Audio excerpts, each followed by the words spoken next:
Welcome back to the Dev Digest. Grab your popcorn and your overpriced Starbucks coffee because the AI race just got spicier than a TikTok influencer's latest drama.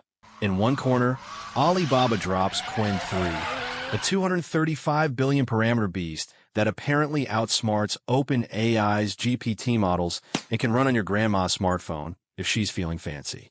And just 3.5 hours later, because who needs sleep in the tech world? Elon Musk, the man who put a car in space and tweets like he's auditioning for a reality show, teases Grok-3.5, his latest AI baby that can supposedly solve rocket engine mysteries and electrochemistry puzzles with first principles reasoning. Yes, that's right, Grok-3.5 is here to school you on rocket science while you're still stuck debugging your VS Code extensions that eat RAM like it's the last slice of pizza at a hackathon.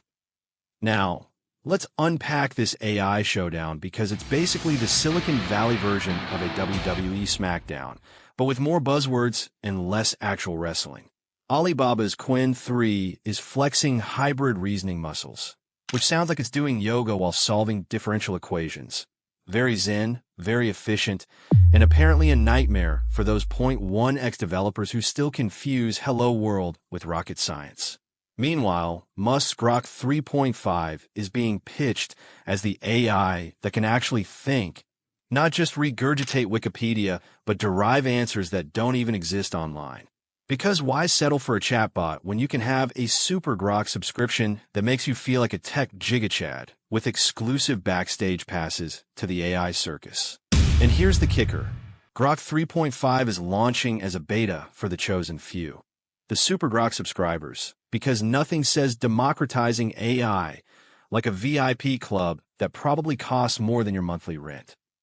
It's like the VS Code versus JetBrains IDE war, but instead of choosing your editor, you're choosing your AI overlord subscription tier. Meanwhile, the rest of us are stuck with open source models and the eternal struggle of, why is my code editor using 15 gigabytes of RAM? Let's talk about the product itself.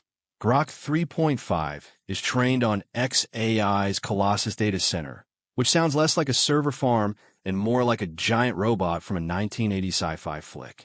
Nearly 200,000 GPUs churning away to make sure your AI can answer questions about rocket engines and electrochemistry, because obviously that's the kind of casual knowledge every chatbot needs to flex. Meanwhile, Alibaba's Qwen-3 is out here playing the efficiency game with a 600 million parameter model that can run on a smartphone, which is basically like bringing a bazooka to a Nerf gun fight. And if you want the full deep dive into Qwen-3's release, check out my previous video where I roast Alibaba's AI flex harder than a gym bro at a protein shake convention. Trust me, it's worth the watch before Grok 3.5 steals the spotlight next week. So what's the takeaway here? In the grand tradition of tech culture, we're witnessing a spectacle where billion-parameter AI models drop like mixtapes, and billion-dollar companies hype them like the second coming of the internet. Meanwhile, developers are stuck in the trenches, juggling VS Code forks, LeetCode grind sessions, and the eternal question, am I a 0.1x developer or just really tired? But hey, maybe there's hope. Maybe Grok 3.5 will finally answer that burning question about rocket engines, or maybe it'll just be another overhyped product that gets a fancy launch, a few memes, and then quietly fades into the background like every other tech startup that promised to revolutionize the world but couldn't even get past the beta phase without a meltdown. And remember, in a race of AI giants, we're all just Super Grok subscribers waiting for the next big thing to tell us why our code doesn't compile. Stay sarcastic, stay skeptical, and, as always, keep coding like a Gigachad, or at least like you're trying to avoid being.